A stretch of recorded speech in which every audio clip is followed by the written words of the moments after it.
This conference will now be recorded. Yes, please go ahead, George. Thanks, Karthik. Hi, my name is George, and I'm an alcoholic. I live in New York City. I moved here 15 years ago while I was sober, and I'm really grateful to be here. I'm really grateful to Karthik for asking me to join your meeting, and I'll tell you my story.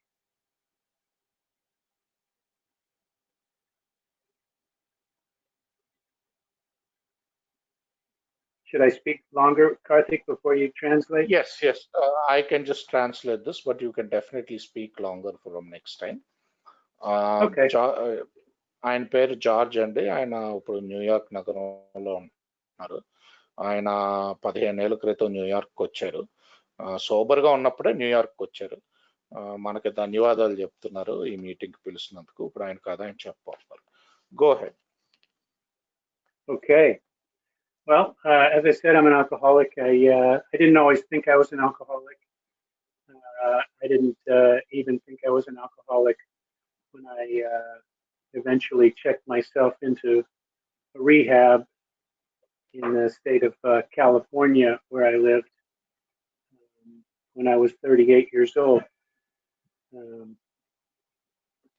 I had lived a life that I couldn't seem to get a hold of. It seemed very unmanageable. I couldn't figure out why nothing was going my way. And I couldn't seem to stop drinking or using drugs.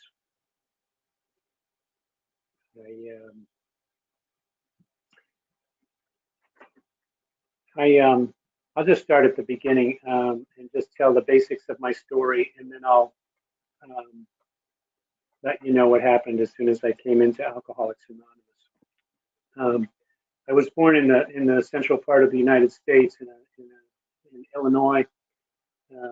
My father went to the University of Illinois and picked out my mother from a high school yearbook, and they got together and they had my brother, and then they had me. And by the time I was 3 years old, they had a very serious argument, and he was very drunk, and he was very abusive, and then he moved out of the house.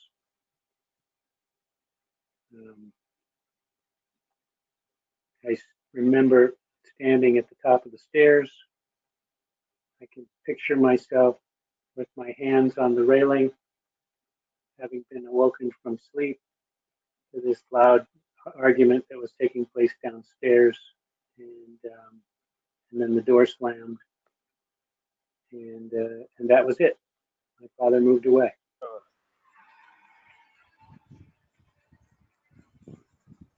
I think you want to go ahead, or do I keep going? Yeah, I can go. ఈయన ఎప్పుడు కూడా ఈయన తాగుబోతు అనుకోలేదంటండి. And తాగుబోతు అసలు తన గురించి కూడా తెలియదు ఈయనకి. 38 సంవత్సరాలకి ఫైనల్గా ఈయన రీహాబ్లోకి వెళ్ళారు. అప్పటికే ఈయన లైఫ్ చాలా అన్మేనేజబుల్ అయిపోయింది. ఎప్పుడు అనుకునేవారండి, ఎందుకు నేను అనుకున్నది ఏమీ జరగట్లేదు, నేను తాగుడు ఈ డ్రగ్స్ ఎందుకు ఆపలేకపోతున్నాను అని అనుకునేవారంట. ఈయన పుట్టడం అమెరికా మధ్యలో భాగంలో ఇలినాయ్ అని, అక్కడ పుట్టారంట. వీళ్ళ ఫాదరు చదువుకున్న ఆయన, బాగా యూనివర్సిటీ ఆఫ్ ఇలినాయ్ వెళ్ళారు. వీళ్ళ తల్లిగారిని 10th క్లాస్ హై స్కూల్ నుంచి చూసి అక్కడి నుంచి ప్రేమ వివాహం ఆయనకి. ఈయన 3 ఏళ్ల వయసులో వాళ్ళిద్దరికి ఒకటే ఒక ఆర్గ్యుమెంట్ పెద్దది జరిగిందంట. ఆ పెద్ద ఆర్గ్యుమెంట్ అప్పుడు ఈయన ఇంకా ఇప్పటికీ అది గుర్తుంది ఈయన మెమరీలో. సో అక్కడ పైన ఈయన అప్పుడే 3 ఏళ్ల వయసు ఈయనకి, పైన బయటకు వచ్చి రైలింగ్ మీద నుంచోవటం, కిందేమో వీళ్ళ గొడవ పట్టడం, వీళ్ళ గొడవ ఆయనకి వినిపించడం. ఈయన నాన్నగారు ఆ రోజు వెళ్ళిపోయారంటే ఇంకంతే, దాని తర్వాత ఇంకా వెళ్ళిపోయినట్టేనండి, జీవితంలోంచి వెళ్ళిపోయే. అదే ఆ రోజుతోటి వాళ్ళిద్దరు విడిపోయారంట ఒకే గొడవతోటి. Please go ahead George. Okay. So that was, there's a few major, incidents that happened in my life. None of them make me an alcoholic. The fact that my father was drunk and put his hands on my mom doesn't make me an alcoholic. And life just went along from there. You know, as a kid, you just accept everything that goes on. That's just what happened for me. And it was me and my brother and my mom, and she ended up marrying the man who lived in the apartment below us. At the time, we lived in a different state. We lived in Kansas, also in the central part of the United States. Um, and Vic and my mom got along very well. Um, he was also divorced and had 2 kids, and oddly enough, both of them had parents that lived in the Chicago, Illinois area. So shortly after that, we ended up moving back to Illinois, where we were close to Vic's parents and my grandparents, um, and um, and that's sort of how life began. We grew up in the suburbs of Chicago. It was I thought it was I thought I had the perfect life. I really thought everything was okay, and um, we did move a lot. We moved from an apartment building to a house in Kansas, and then we moved to an apartment in Illinois, and then we moved again. And each time we moved was a different school, a different set of friends, and this happened every couple of years until we moved into a house when I entered the junior high school, which is 8th grade prior to high school. And my alcoholic story begins right there when I was about 13 years old. Karthik, you just interrupt me when you want to translate, okay? Sure, I can translate right here. Okay. So ఈయన ఏంటంటే అండి, ఈయనకి చాలా విషయాలు జరిగినాయి, కానీ చిన్నప్పుడు వాటి వల్ల నేను వీటి వల్ల కూడా తాగుబోతున్న అవ్వలేదు. చిన్నప్పుడు విషయాలు జరిగినాయి, వాటిని అంగీకరించాను. జీవితం అలా వెళ్తుంది, అలా అంగీకరించుకుంటూ వెళ్ళాను. మా అమ్మగారు మళ్ళీ పెళ్లి చేసుకున్నారు. మా కింద ఇంట్లోనే ఉండేవారు ఆయన. ఆయన కూడా విడాకులు తీసుకుని ఉన్నారు. ఆయనకి ఇంత ముందు 2 పిల్లలు ఉన్నారు. మా అమ్మగారుని కొత్తగా పెళ్ళైన ఆయనకి ఇద్దరికి కూడా తల్లిదండ్రులు మళ్ళీ నేను ఎక్కడైతే మా నాన్నగారు ఉంటారో అక్కడ దగ్గరలోనే ఉండేవారు, షికాగో దగ్గర. సో షికాగోకి మేము అందరం మళ్ళీ మూవ్ అవటం జరిగింది. చాలా తిరిగాము ఈ మధ్యకాలంలో. బాగా తిరగటం, ప్రతి 2 ఏళ్ళకి కొత్త ప్రదేశానికి వెళ్ళటం అలా చేసాము. ఫైనల్ గా నేను 8వ తరగతికి వచ్చేసరికి ఒక చోట సెటిల్ అయ్యాము, ఒక ఇంట్లోకి. ఇప్పటికి నాకు వయసు 13 ఏళ్ళు. ఇక్కడ మొదలైంది నా తాగుబోతు జీవితం అని చెప్తున్నారు. Go ahead George. Okay. I think the first time I got drunk was at a baseball game. At the time in Chicago, they used to have Ladies' Day, where women could get into the baseball game for 50 cents in Chicago. The team wasn't very good, and my mom let me skip school and go with her to the baseball game. And she brought a cooler full of beer, like a thermos. And it was a very hot day, and she let me take a couple of sips off that beer, and it was all watered down and icy, and it was very refreshing. And I drank a lot of it, and then I found myself wandering off to look for an autograph. Only I couldn't get close to any of the baseball players on the field, so I just sort of, not really knowing I was drunk, I sort of walked up to a police officer and asked for his autograph. And I didn't even have any paper or a pen. So I picked up a hot dog wrapper, which was made of wax paper, and you couldn't write. You can't write on wax paper. So it was all a very embarrassing exchange, and I couldn't just. I really couldn't wait to just get away from him. I was terribly embarrassed. I didn't understand what was going on. I wandered back to my seat. No one ever knew what had happened, and I was never going to tell anybody what had happened. And that was the first time I can remember getting drunk. Um, After that, many things happened. Um, I don't. I didn't really get the opportunity to drink much after that. I was 13 years old. I remember my stepfather, and I remembered that this morning as I was thinking about what I might share today. My stepfather, Vic, offered me a sip of his scotch. It was a scotch called Old Bushmills, and it was horrible. It tasted like paint thinner. I thought it was the worst thing in the world, and I knew I was never going to drink that stuff ever. Um, I was a kid who was addicted to sugar. I liked sweet things. I liked lots of soda pop and sugar drinks, and so I didn't enjoy that at all. Um, I didn't understand how he could drink that, and I didn't understand how my mom could drink wine because I also tasted that, and that also tasted horrible. So my experience with drinking was that it wasn't for me, and I didn't like it. Um, I um,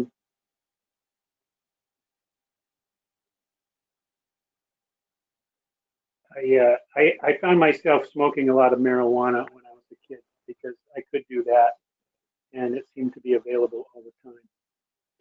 And by the time I was 14, I really just wanted to get high all the time.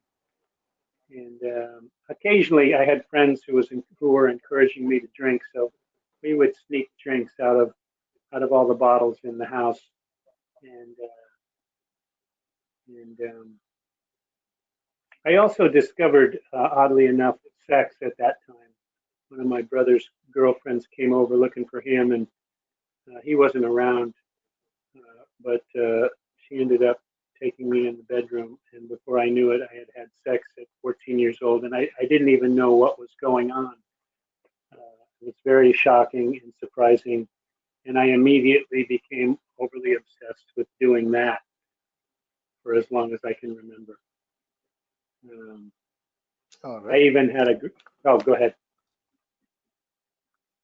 Yeah so ఈయన first తాగింది ఎప్పుడంటే అండి చిన్నప్పుడు baseball ఆటకి ఇలా mother తీసుకెళ్ళినప్పుడు బియర్లు కూడా తీసుకొచ్చారంట ఆవిడ. ఈయన కూడా కొంచెం ఇచ్చారంట.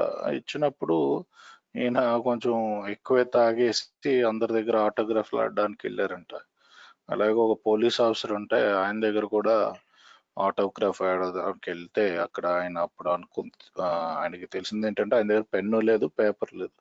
అక్కడ ఏదో బండి మీద ఏదో హాట్ డాగ్ అని అమ్ముతారంట అక్కడ. దానికి చుట్టే పేపర్ని తీసుకొస్తే దాని మీద రాయడానికి కూడా అవ్వదంట. సో ఆయనకు చాలా సిగ్గుపడిపోయి ఇమీడియట్ గా సీట్ దగ్గరికి వెళ్ళిపోదాం అని చూశాడు. ఇది ఇంకా అక్కడ ఎవరికి చెప్పలేదంటే ఇలా వెళ్ళాను అని ఎవరితోటి ఏం మాట్లాడలేదంట. ఏం అర్థం కాలేదంట ఆయనకి అసలు. తాగితే ఎలా ఉంటది, అసలు ఇది ఏంటిది మత్తు అన్నదే ఏ విషయమో ఆయనకు అర్థం కాలేదంట. దాని తర్వాత కూడా చాలా అయినాయి కానీ ఈయనకి ఎప్పుడు టేస్ట్ నచ్చేది కాదంట. వీళ్ళ ఫాదర్ కూడా ఒకసారి సిప్ ఇచ్చారంట, విస్కీ సిప్. ఇచ్చినప్పుడు ఈయన స్టెప్ ఫాదర్ అస్సలు నచ్చలేదు, ఎందుకంటే ఈయనకి అన్ని తీయ పదార్థాలు నచ్చావంట. సో వీళ్ళ మదర్ వైన్ తాగేవారంట. వైన్ ఇస్తే కూడా అది కూడా ఎప్పుడు నచ్చేది కదంట. కాకపోతే ఈయన బాగా అప్పుడు ఆ వయసులో గంజాయి కొట్టడం మొదలు పెట్టారంట. గంజాయి మటుకు 14 ఏళ్ళకి రోజు కొట్టడం, ఎప్పుడు కావాలంటే అప్పుడు కొట్టడం మొదలైందంట. ఇలాగే ఒక త్రాగున మత్తులో ఒకరోజు ఒక అమ్మాయితోటి పడుకోవటం జరిగిందంట. పడుకోవటం జరిగాక ఆయనకి ఏమైంది, ఎలా అయింది ఏమి గుర్తులేదంట. గుర్తులేకపోతే కాకపోతే అక్కడ నుంచి మళ్ళీ అమ్మాయిలతోటి లైంగిక సంబంధాల వైపు ఈయన మొగ్గు చూపటం మొదలుపెట్టారు. అక్కడ నుంచి అదే పని కింద. సో ఈయన ఆ, ఈయన ప్రయాణం ఏంటంటే ఎప్పుడు కూడా ఏమీ అర్థమయ్యేది కాదు ఏంటిది అని చెప్పి. కాకపోతే దాని మీదకే ఎక్కువ మొక్కు చూపటం మొదలైంది. Please go ahead. Thank you, Karthik. Um, so here I am. I've discovered getting high. I've discovered I don't like alcohol. I didn't like cigarettes either. My stepdad smoked in the car. I don't know how important any of this stuff is, but I'm just telling you what I know, what was going on at the time. I had definite ideas about who I was and what my parents were like, and I was very judgmental of them. And I always had this separate line of thinking that was only mine. No one else would know what was going on in my head. I never really shared my innermost thoughts with anybody, not even my best friends. Uh, it was just like a private thinking that took place with me, um, and it sort of turned into a fantasy world where I imagined this whole life for myself, where I was going to be a very famous person, I was going to be a very rich person, and I was going to do whatever I wanted and succeed. My mother was very encouraging in saying that I could do whatever I want, and she also liked to tell me that I was very special. Um, this this uniqueness that I thought I had, this very specialness, kept me separated from everyone around me. So I was able to live this life. At the same time, when I was 14 years old, my brother, who I didn't always get along with, he was bigger than me and used to beat me up sometimes. He went off to be a counselor at a summer camp, a spring camping for little kids, and something happened, and him and a couple other people went out on a canoe and they drowned in the lake, and and it was a very big deal. And we had memorial services at the high school, and everybody gave me a lot of sympathy, and basically I was told I could do whatever I wanted. My mother was grieving. My stepfather was angry. He started to drink a lot. My mother started to become very um, I don't want to say religious, but she was very spiritual. She wanted to commune, with with her dead son, and basically I was left alone from that point forward at 14 years old, and I got myself into my own trouble. I had all kinds of misadventures with certainly with sex and with drinking and with whatever drugs happened to filter into my system. Whoever had something, I would try it.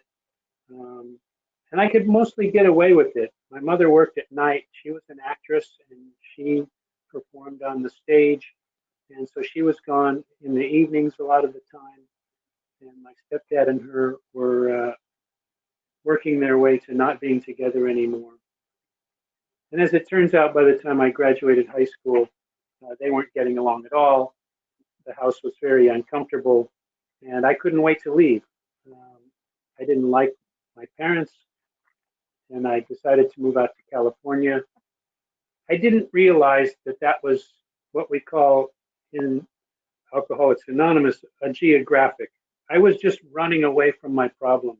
I didn't know how to face them. A girl had broken up with me in high school. Um, I was not faithful to her. She was very angry at me. She decided she didn't want to be with me anymore. I decided I couldn't live without her. It was that kind of craziness of a teenager, and I just couldn't wait to run away. I hated my mom, and I moved to California to find out what my dad's life was all about.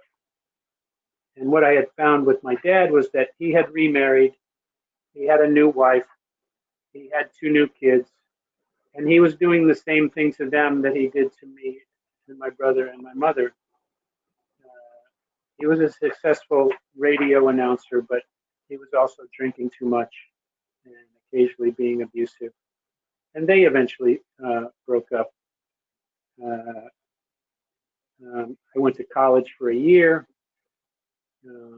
My mom moved to California after the divorce, and I didn't want to be around her, so I moved back to Illinois, and I went to a university there.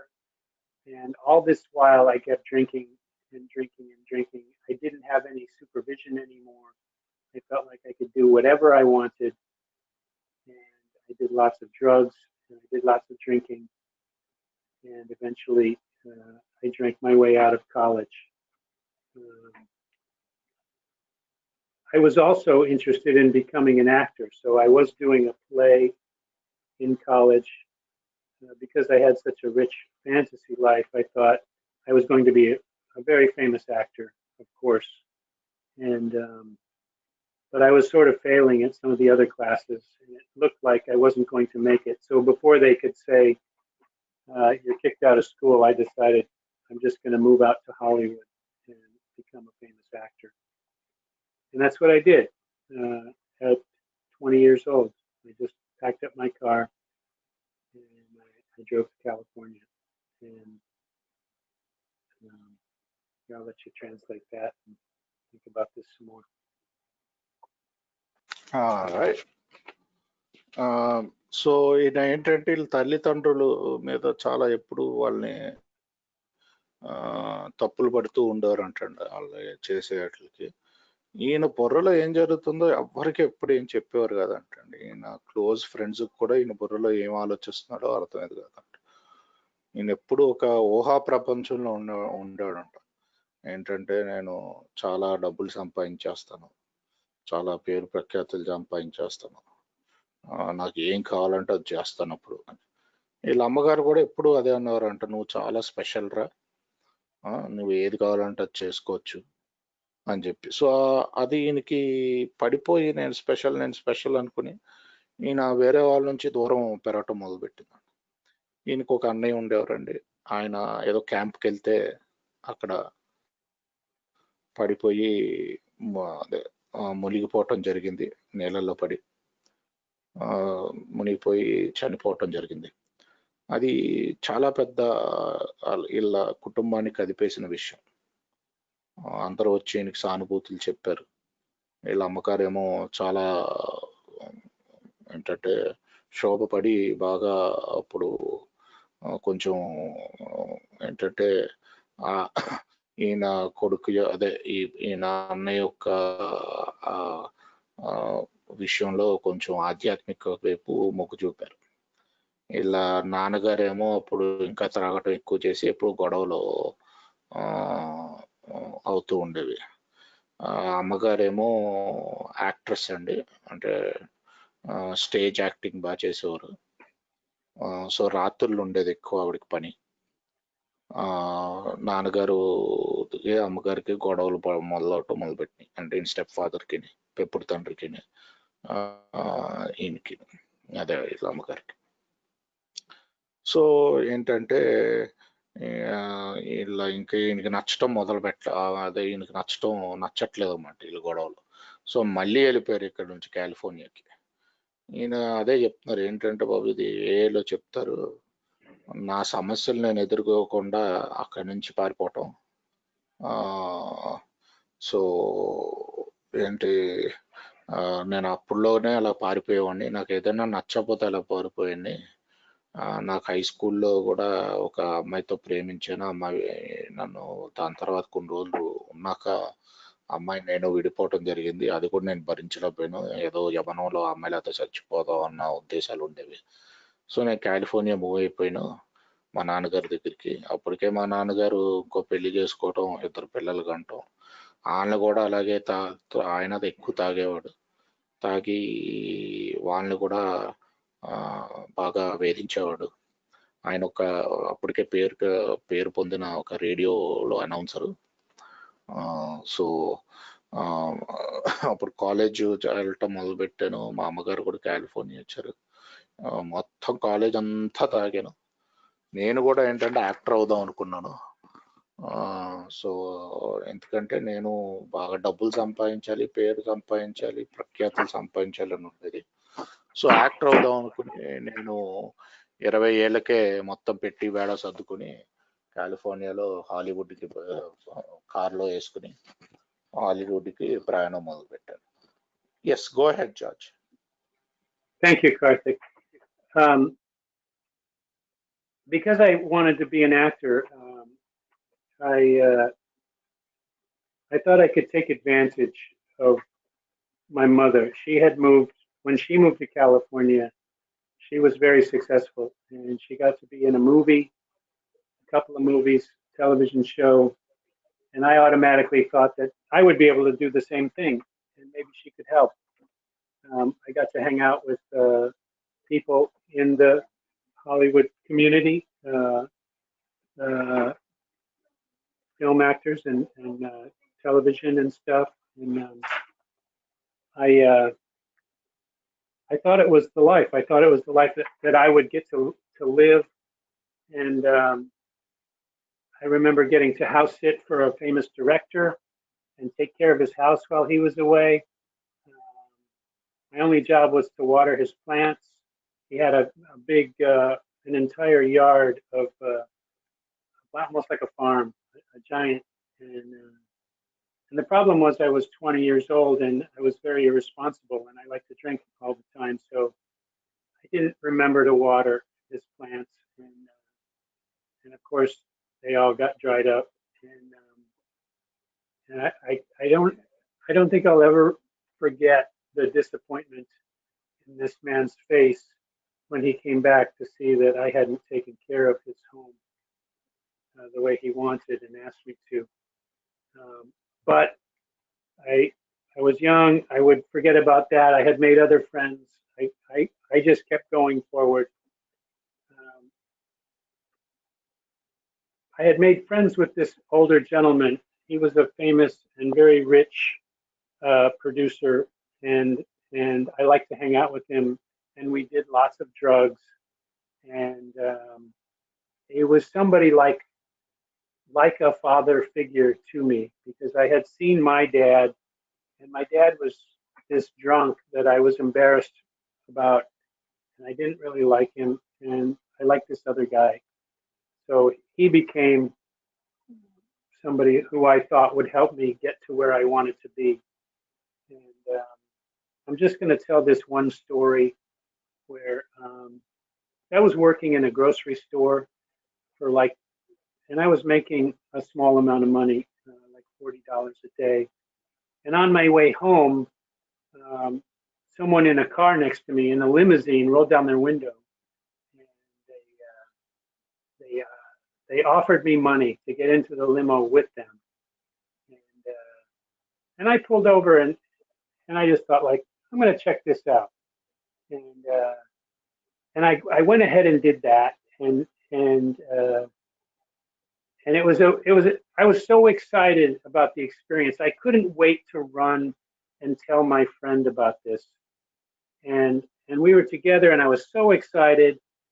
I had this marvelous experience. It was the kind of experiences he shared with me all the time. So I went and I told him my experience.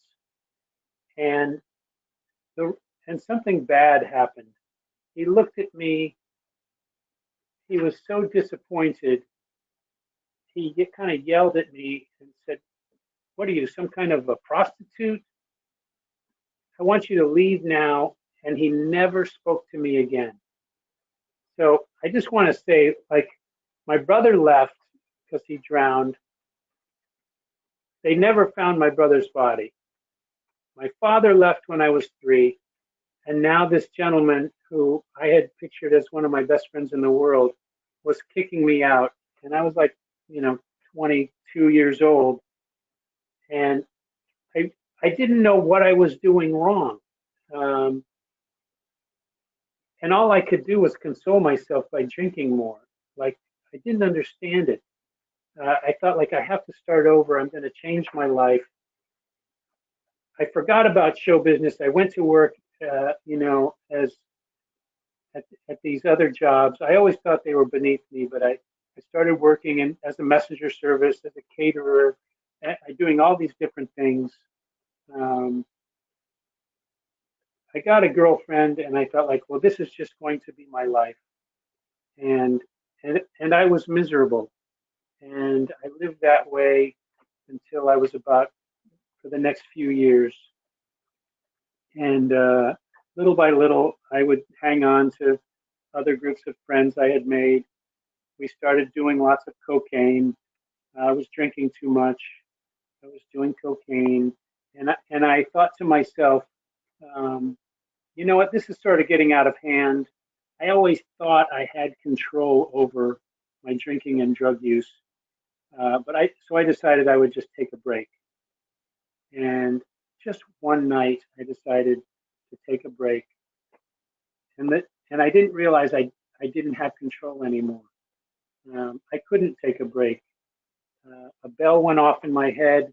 I realized I had a problem, and and I ended up in 1990 at the age of 26, uh, attending some AA meetings, some other meetings, for cocaine and marijuana and all the different things I was doing.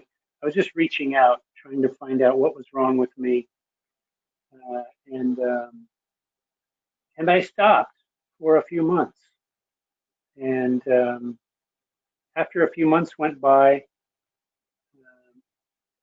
I I started to feel better about myself. I had finally moved out of my mother's apartment. I moved in to an apartment of my own. I got a job and I got a car. I even got a girlfriend. And and I made the decision to stop going to the AA meetings that I had been attending. And I didn't really think I was an alcoholic. I just had life problems. My life was unmanageable. And once I thought I had my life manageable again, I went back to doing my old thing. I had a little bit of knowledge. I thought it would be enough. And I just went about my life. And it turned out to be a disaster because I drank and used, and it got worse and worse for the next um, 11 or 12 years. Towards the end of that time, my father, who had gone to AA a few times, and then would end up drunk. He would go to AA and then he would end up drunk. Um, he finally drank himself to death, and I thought like that's what happens if you drink too much. I kind of had no sympathy for my father. He did this to himself. He got what he deserved. Is what I thought, and it wasn't. It took another 2.5 years of me doing the same thing to realize that that I had the same problem. And when I realized I had that problem at the age of 38, um, it struck me like almost like a bell going off, like a gong. I woke up one morning. That girlfriend I had met, so many years before, was now my wife. She had kicked me out of the house, um, and I drank and used drugs for 5 straight days. And when I came to, I was I was struck sober. I was struck with the idea like, oh my God, I have become my father, and if I do this for even a moment longer, I'm not going to live, and I'm going to suffer the same fate that he did. And to this date, I have been sober ever since that moment. Um,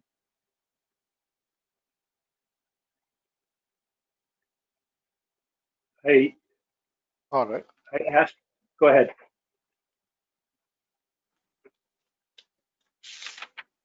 okay. So ఈయన ఏంటంటే ఈయన cinema star అవుదాం అనుకున్నారు కదా, హాలీవుడ్కి వెళ్ళిపోయారు కదా. అప్పుడు వీళ్ళ అమ్మగారు కూడా హాలీవుడ్కి మూవ్ అయితే అప్పుడు ఆవిడ బాగా అభివృద్ధి చెందటం మొదలుపెట్టింది. ఆవిడ ఒక 2-3 సినిమాల్లో కూడా చేయటం, చాలా టీవీ షోల్లో చేయటం ఆ, జరిగింది. సో ఈయన ఏమనుకున్నాడంటే ఆవిడ ద్వారా నేను ఏదో విధంగా పైకి ఎదిగిపోవచ్చు అని అనుకున్నారు. ఆ రోజుల్లో ఏంటంటే ఒక ఫేమస్ డైరెక్టర్ ఉంటే ఆయన ఇల్లుని చూడడానికి ఈయన్ని పెట్టారంట. అప్పుడు ఈయనకి 20 ఏళ్ళ వయసు. ఆయన ఊర్లో లేకపోతే ఇల్లు చూసుకో బాబు, మొక్కలు అవి ఉన్నాయి, మొక్కలది రోజు నీళ్ళు అది పోయి అని పెడితే ఈయన అప్పటికే ఆ బాధ్యతారహితంగా ఉండేవాడు కాబట్టి తాగుడు ఒకటి ఇష్టం. ఆ మొక్కలకి నీళ్లు పోయడం మర్చిపోయాడంట. ఆ మొక్కలన్నీ వాడిపోయినాయి ఆయన వచ్చేసరికి. ఆయన మొహంలో ఆయన మొహంలో ఈయన పట్ల ఉన్న అభిప్రాయం ఇప్పటికీ నాకు గుర్తుంది, ఎలా పెట్టాడు ఆయన మొహం. ఏంటంటే నేను నమ్మి ఇచ్చితే నువ్వేమో ఇలా చేస్తావు అన్నట్టు పెట్టాడు, డిసప్పాయింట్మెంట్ తోటి. సరే నా విషయం మర్చిపోయాడు, నేను అలా చేశాను బాధ్యతారహితంగా అని మర్చిపోయి మామూలుగానే వేరే స్నేహితులు అది చేసుకుంటూ వెళ్ళిపోయాడు. అప్పుల్లో బాగా డబ్బులు ఉన్న వాళ్ళు, బాగా ఫేమస్ వాళ్ళతో తిరుగుతూ ఉండేవాడు. అలాగే ఈయనకి వయసులో తండ్రి లాంటి వాడితోటి స్నేహం పెంచుకోవటం మొదలుపెట్టాడు.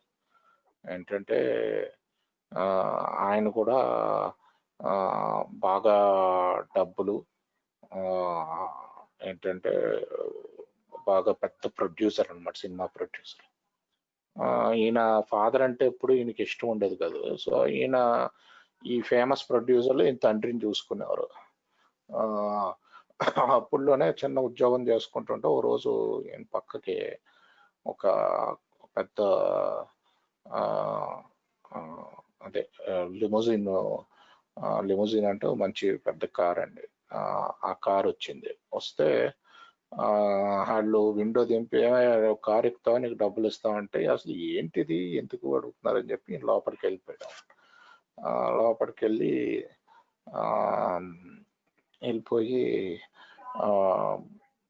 సో ఇదేంటో ఇదేదో కొత్త రకమైన ఎక్స్పీరియన్స్ ఉంది అని చెప్పి వెళ్ళి ఈయన ఫ్రెండ్కి చెప్తే వాళ్ళ ఫ్రెండ్ చాలా కోపంతో, ఏంటి ఒక వ్యభిచారివా ఏంటి, అలా ఎవడ పడతాడు వస్తే ఎక్కేమంటే ఎక్కేస్తావా, నువ్వు నా దగ్గర నుంచి వెళ్ళిపో అని చెప్పి పంపించాడు. సో ఈయనకి అప్పటికి అర్థం కాలేదు, ఏంటిది మా నాన్న నన్ను పంపించాడు, మా అన్నయ్య ఏమో చచ్చిపోయాడు, ఈయనేమో వెళ్ళిపోమన్నాడు. సో ఇదంతా ఏంటిది, నాకు ఎందుకు ఇలా జరుగుతుంది అన్నది అనుకునేవాడు. అంటే కదా అర్థమయ్యేది కాదంట. సో అది మర్చిపోవడానికి ఇంకా తాగేవాడు. ఇంకా అప్పటికే కొన్ని వ్యాపారాలు చేస్తూ, వ్యాపారంగా చిన్న చిన్న ఉద్యోగాలు చేస్తూ ఈయనకి చాలా, ఈయన ఉద్దేశంలో అవి చాలా చిన్న ఉద్యోగాలు, ఈయన స్థాయికి చిన్నవి అనమాట. ఆ ఉద్దేశంతో చేసేవాడు. కథ ఈయన అప్పుడు మళ్ళీ ఇంకో గర్ల్ ఫ్రెండ్ రావటం, దాంతో మళ్ళీ ఈయన కొకేను మిగతా డ్రగ్స్ బాగా పార్టింగ్ చేయటం, బాగా పార్టింగ్ ఎక్కువైపోయి ఓ రోజు ఇంకా చాలులే, ఇంకా కొంచెం బ్రేక్ తీసుకుందాం అనుకున్నాడు. బ్రేక్ తీసుకుందాం అనుకుని కథ తీసుకోలేకపోయాడు. అప్పుడు ఈయనకి అర్థమైంది, ఏంట్రా బాబు ఇది, అయితే నాకు ఏదో ప్రాబ్లం ఉన్నట్టుందని 1990లో ఈయనకి 26 ఏళ్ళు ఉన్నప్పుడు మొదటిసారి ఏ మీటింగ్కి వెళ్ళాడు.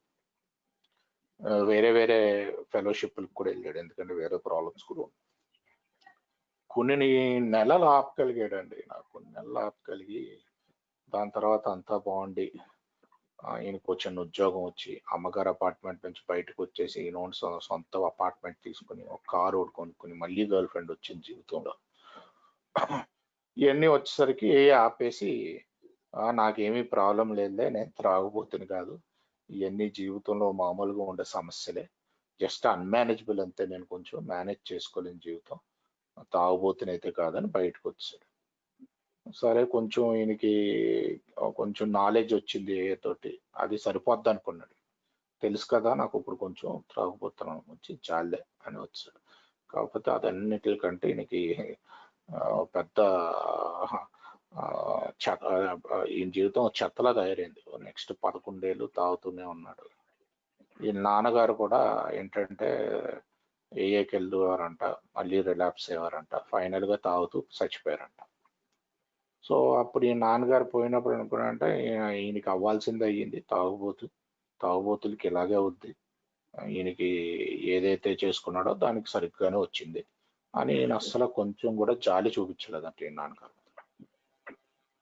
కాకపోతే ఆయన తాగుబోతు, ఈయన కూడా అలాంటి తాగుబోతు అని ఈయనకి ఇంకా 2.5 ఏళ్ళు పట్టింది దాన్ని తెలుసుకోవడానికి.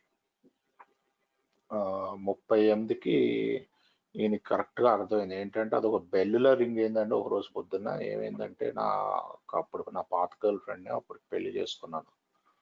ఆవిడ నన్ను బయటికి తన్నేసింది. నేను 5 రోజులు కంటిన్యూస్గా తాగాను, డ్రగ్స్ చేశాను. అప్పుడు ఒకరోజు సడన్గా లెగిసి బెల్ రింగ్ అయినట్టు, ఓహో మా నాన్నలాగే నాకు ప్రాబ్లం ఉందని అర్థమైంది. ఆ రోజు నుంచి ఈ రోజు దాకా నేను సోబర్ గానే ఉన్నాను. If you don't mind me telling which year was that when you got sober? When I went into the rehab, it was August of 2001. August 2001 నుంచి. Yes, please go ahead now. Okay. Essentially, my life is two different stories. There's the story up until that point, and now there's the story of my sober life, my life in Alcoholics Anonymous. I didn't know that's what I was getting into when I went to the rehab. I had been before, as I said, like 12 years earlier in 1990, but now I was doing this thing. Although I had a different, a different set of ears, so to speak. My willingness to listen was much more. They used phrases in our literature like to be able to, listen as only the dying can, or the life preserver that is sent to me. I was floundering in the ocean that was my life, and someone was tossing me a life preserver, which I had been tossed before, but now I'm grabbing it and I'm holding on to, and realizing this is what I need. I did not know how to live life on my own. Every attempt that I had done, every time I had tried to take control, every time I had tried to will my way, I had failed miserably. And so what I didn't realize is that just the act of coming to believe that I couldn't do that, and then coming to believe that maybe some other outside entity could help me. That was, I learned later, was the equivalent of doing steps 1, 2, and 3 in our program. I realized I had a problem. I realized that it would take something far bigger and outside of myself to heal me. And I had also decided that I'm going to listen for the first time. I'm going to go do that. I had a wonderful counselor in the rehab who told me things I had probably heard before, but I was willing to listen.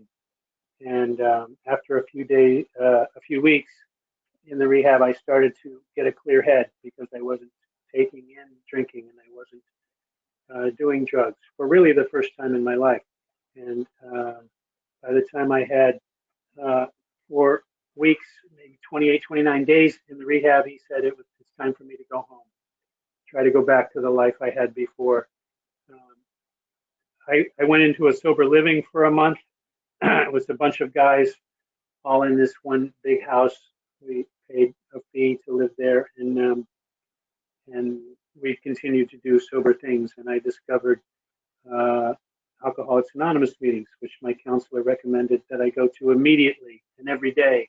And I allow people to get to know me, and I trust this process of doing the 12 steps of Alcoholics Anonymous, that I get myself a sponsor, someone who can help me read the book and go through the program and and and, um, and be of service. Something up until that point, I was really only ever self-serving. Everything I did, every thought I ever had, was really just about me and my comfort. And later, I learned that these are my character defects. I know, Karthik, that you asked me to sort of focus on the 6th and 7th step, and honestly, that's where I'm at, and that's probably where I'll always be. I was, you know, the literature is pretty clear about the fact that um, we don't really get cured of all of our defects of character. We learn what they are when we do a 4th step and a 5th step. I've done many of those with a sponsor. I've taken a few sponsees through the steps, and it's very beneficial for me to redo the steps in that manner by trying to help someone else. But um, these things that are ingrained in me, my way of thinking, these things I've learned that are my downfall, my defects of character, I continually have to ask for help with that.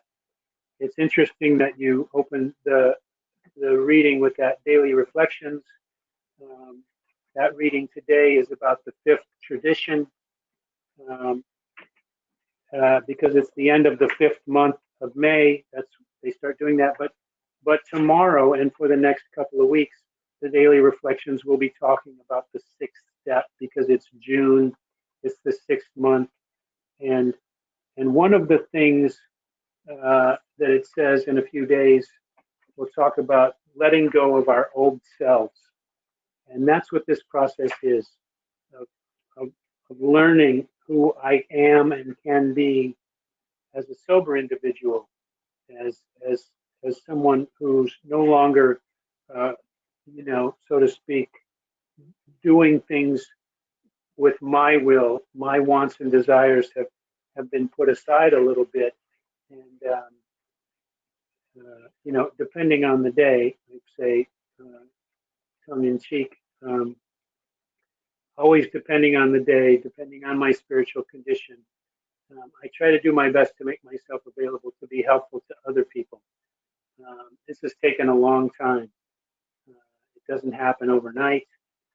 Like I said, I've been sober for over 18 and a half years now. And every single time that I've chosen to, not do things selflessly, to do things selfishly, it causes me harm. It causes me pain. I realized that I spent most of my life trying to avoid pain, and I did that. I thought I was avoiding pain by drinking all the time. It seems like a painkiller. By the drugs I was taking, it seemed to relieve me of of the feelings I was having. I really, when I came to AA, when I came to that rehab, I didn't know how to handle feelings.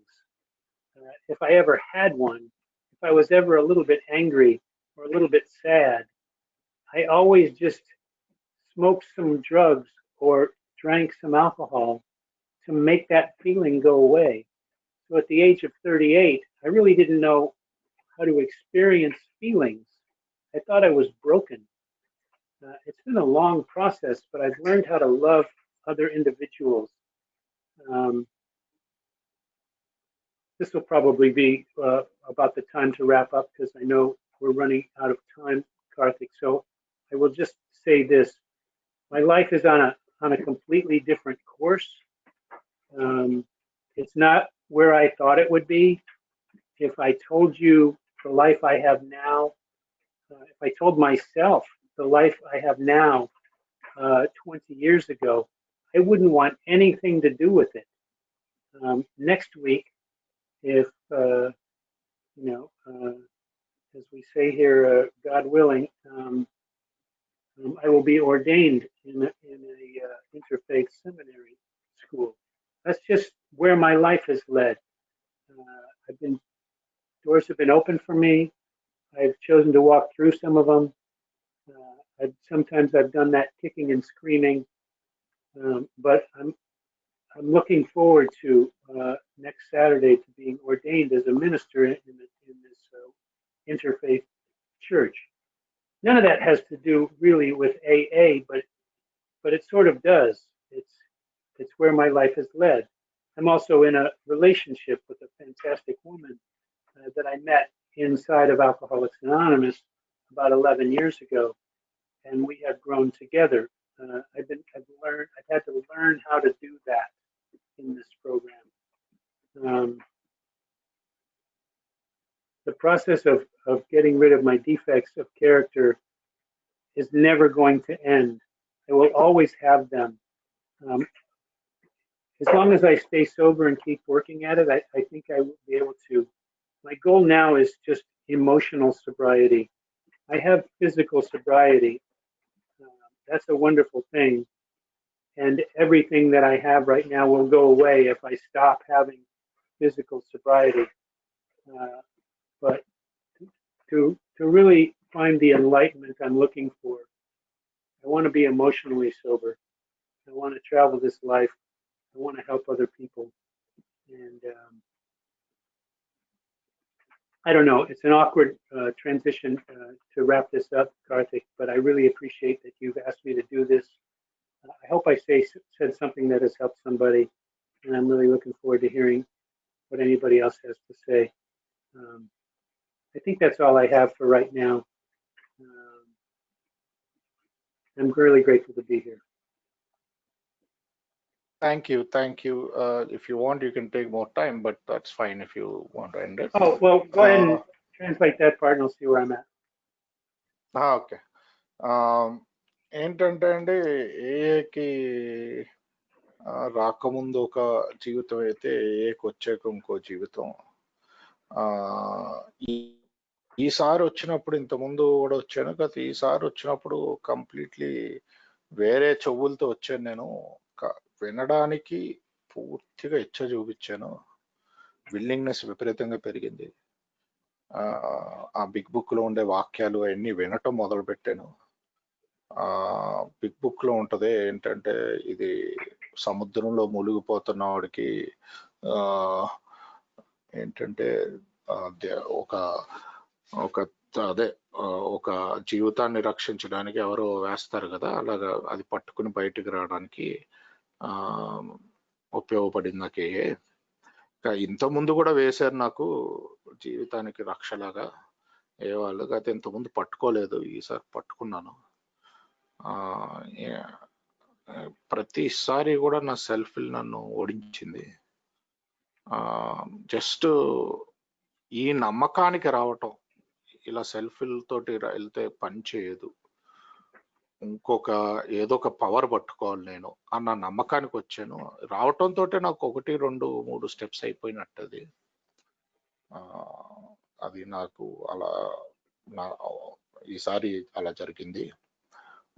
ఈసారి మటుకు విన్నాను, మా councillor చెప్పింది కూడా విన్నాను. ఇంత ముందు కూడా చెప్పుంటారు కౌన్సిలర్లు, ఏ మిత్రులు, కాకపోతే అప్పుడు నాకేమి లోపలికి వెళ్ళలేదు. ఈసారి సరిగ్గా విన్నాను. ఒక 9 రోజులు రీహాబ్ లో ఉన్నాక బయటకు వచ్చాను. దాని తర్వాత 1 నెల సోబర్ హౌస్లు అని ఉంటాయండి అక్కడ, సోబర్ లివింగ్ అని, 6 నెల రోజులు అక్కడ ఉన్నాను. ఒక నమ్మకం ఏర్పరచుకున్నాను. 12 సోపానాల మీద ఒక స్పాన్సర్ని తీసుకున్నాను. సర్వీస్ చేయమన్నారు. సర్వీస్ ఎన్ని రోజులు ఏంటంటే, నాకేం కావాలి, నాకు ఏది సుఖం ఇస్తుందని చూసుకున్నామని మొదటిసారి సర్వీస్ చేస్తుంటే నాకు కాకుండా వేరే వాళ్ళకి చేయటం మొదలు పెట్టాను. నేను 6-7 మీద మాట్లాడమన్నారు ఈరోజు నన్ను. నేను ఎప్పటికీ దాని మీద ఉంటాను, 6-7 మీద ఎప్పటికీ వెళ్ళిపో నాకు డిఫెక్ట్లు. నేను ఎప్పటికీ కంప్లీట్ గా క్యూర్ అవును. నేను ఎన్నో 4-5 స్టెప్పులు చేశాను, నేను ఎంతో మంది స్పాన్సర్లతోటి. కాకపోతే అవి ఎప్పటికీ కూడా ప్రాక్టీస్ చేస్తూనే ఉండాలి. ఎందుకంటే నా ఆలోచన విధానం మారాలంటే నేను కంటిన్యూస్ గా అడగాలి దేవుణ్ణి. మార్చమని. సో 6, 7 ఎప్పుడు నాకు కంటిన్యూస్గా ఉంటాయి. ఈరోజు డైలీ రిఫ్లెక్షన్ 5వ సాంప్రదాయం గురించి మాట్లాడుతుంది. ఎందుకంటే ఇది మే నెల కాబట్టి, జూన్ నెల 6వ నెల కాబట్టి నెక్స్ట్ నెలలో 6 సాంప్రదాయం 6 సోపానం గురించి మాట్లాడుతుంది దైనిక చింతన. సో కొన్ని రోజులు ఏదో ఒకటి వస్తుంది ఏంటంటే నా పాత పద్ధతులు నేను వదిలివేయటం అని చెప్పి టాపిక్ వస్తుంది మీకు. అదే చెయ్యాలి నేను. ఏంటంటే ఈరోజు నేను కాస్త నా నా ఇచ్చనే కొంచెం పక్కన పెట్టగలుగుతున్నాను. కాకపోతే అది పూర్తిగా ఆ రోజుకి మీద ఆధారపడి ఉంటుంది. ఒక్కో రోజు ఉండదు, ఒక్కో రోజు ఉంటుంది. ఒకే రోజు రాలేదండి ఇది నాకు, చాలా కాలం పట్టింది, ప్రాక్టీస్ చేయగా వచ్చింది.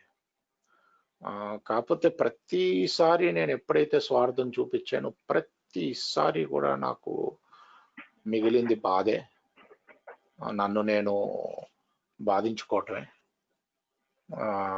నేను ఇన్ని రోజులు ఇంతకుముందు బాధ అంటే తాగేవాడిని. ఏంటంటే నేను ఈ ప్రోగ్రాంలోకి వచ్చినప్పుడు అసలు నేను ఎలా ఫీల్ అవుతున్నానో కూడా నాకు అర్థమయ్యేది కదా. అసలు ఫీలింగ్ అంటే ఏంటో కూడా తెలిసేది కాదు నాకు. ఎలాగ బయట వాళ్ళని ప్రేమించాలో అర్థమయ్యేది కాదు. మొత్తం ఆపోజిట్గా ఉంది ఇప్పుడు. నేను ఒక 20 ఏళ్ళ ముందు నన్ను అడుగుంటే ఏంటి ఇలా ఉంటుందని జీవితం అంటే, నాకు ఆ జీవితం వద్దని ఉండేవాడిని. కాకపోతే వచ్చే వారం నన్ను ఆర్డైన్ అంటే ఒక ఇంటర్ఫేత్ చర్చ్ అని ఉంటుందండి, రకరకాల మతాలకు సంబంధించి ఇంటర్ఫేత్ అంటారు దాన్ని రకరకాల మతాలలో ఉంటారు ఆ చర్చ్లో. ఆ చర్చ్లో ఈయన్ని ఆర్డైన్ చేస్తున్నారు. ఆర్డైన్ అంటే ఒక ఇంక్లూడ్ చేసుకోవటం, అంటే లోపలికి ఆహ్వానించి ఇది చేయటం. కాకపోతే ఈ రోజు నా జీవితం అలా ఉంటుందని నేను ఎప్పుడు ఊహించలేదు. గత చాలాసార్లు తన్నుకుంటూ అరుచుకుంటూ చేశాను ఈ ప్రోగ్రామ్ని. కాకపోతే సోబర్గా ఉండటం ఒకటి ముఖ్యం. సోబర్గా ఉంటూ వెళ్తే ఇది ప్రాక్టీస్ చేస్తూ వెళ్తే అదే జరుగుద్ది. ఈరోజు నేను ఒక అద్భుతమైన ఆవిడతోటి రిలేషన్షిప్లో ఉన్నాను. ఏఏలోనే కలిసాను ఆవిడని. ఈ ప్రాసెస్ ఎప్పుడు ఎండ్ అవ్వదండి. సోబర్గా ఉండండి, పనిచేస్తూ ఉండండి. ఈ రోజు నా ధ్యేయం ఏంటంటే ఎమోషనల్ సోబరైటీ. అంటే ఆలోచన ఎమోషనల్ సోబరైటీ అంటే తెలుగులో ఎగ్జాక్ట్లీ ట్రాన్స్లేట్ చేయబోతున్నాను. యా, సో బేసిక్గా నా భావాల్ని సోబర్గా ఉంచుకోవటం, లోపల నా ఆలోచన విధానం భావాల్ని సోబర్గా ఉంచుకోవటం నా ధ్యేయం. ఇది చెప్తూ ముగించారండి. కాకపోతే ఇంకా కావాలంటే 10 నిమిషాలు మాట్లాడమన్నాను ఆయన్ని. You can speak for 5 minutes if you want. Okay. I was last night. I attended the meeting of my friend Tom, and Tom is my sponsor's sponsor, and he was celebrating 49 years of being sober. And my sponsor has about 26 years or whatever. I have about 18. I have sponsees anywhere from 3 to 17 years. There's a nice lineage, and I was grateful to be a part of that. My sponsor had a sponsor who was sponsored by Bill Wilson. So it's an interesting thing. It's all imaginary. It has nothing to do with me, but it's sort of the way that the program works, is that it's really just one alcoholic talking to another.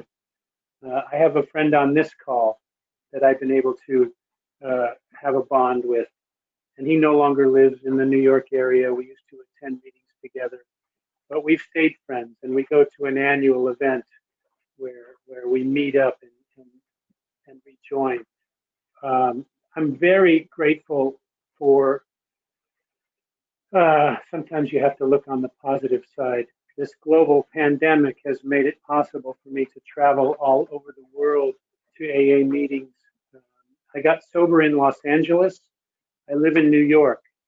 I would only get to go to Los Angeles meetings and see the people I got sober with once a year, once every 2 years. Now I go every day on a meeting that happens online. And I see some of my friends. The friends I made in the program are really closer to me than my own family. Now, my entire biological family has all passed away. As I said, my brother drowned, my father drank himself to death, and my mom ended up having cancer 8 years ago. And it was probably cancer directly related to too much alcohol, although other members of her family died as well. But I'm just saying, I've grown up in alcoholic circumstances. It's not necessarily a genetic disease. It's just that is my story. That is my story. I'm grateful that I've found a way to overcome that, and it only required me to change my life, my thoughts, and my actions. It was possible because for most of my life, I was propelled by drinking and drugging. But it turns out that even though I'm different and I react different than other people when I take alcohol into my system, I also react differently when I don't have alcohol.